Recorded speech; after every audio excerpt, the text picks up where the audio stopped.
எல்லாரும் நல்லா இருக்கீங்களா?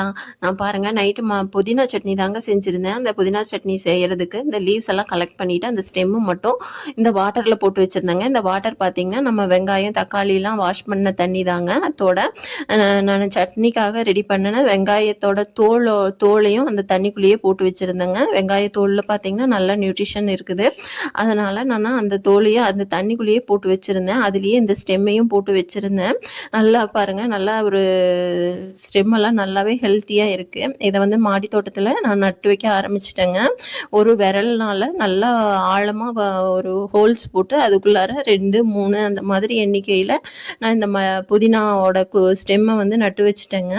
அதுக்கப்புறமா நம்ம அதே தண்ணி, அதாவது நம்ம வெங்காயத்தோல் இருக்குது இல்லைங்களா, அதே தண்ணியவே நான் ஊற்றிக்கிட்டேன். நம்ம மாடி தோட்டத்தில் பார்த்திங்கன்னா இன்னொரு பாட்லேயுமே புதினா இருக்குது. அது பார்த்திங்கன்னா நம்ம ஒரு 2 நாள் தண்ணி ஊற்ற முடியாமல் போயிடுச்சுங்க. வெளியில் போக வேண்டிய வேலை இருந்துச்சு. அதனால தண்ணி ஊற்ற முடியல.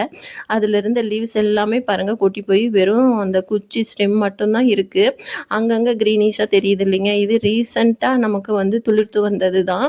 இது இப்போ 2, 3 நாளாக கண்டினியூவாக மழை பெய்யவும் அப்படியே அங்கங்கே துளிர்த்து வந்திருக்குதுங்க. பாருங்க, இது நம்மளோட பொன்னாங்கண்ணி பிளான்ட்டு. இதுவுமே பாருங்க எவ்வளோ காஞ்சி போயிடுச்சுன்னு. இதெல்லாம் ஃபுல்லாக கட் பண்ணிவிட்டு ரெடி பண்ணணுங்க. இந்த வீடியோ பிடிச்சிருந்தா ப்ளீஸ் சப்ஸ்கிரைப் பண்ணுங்கள்.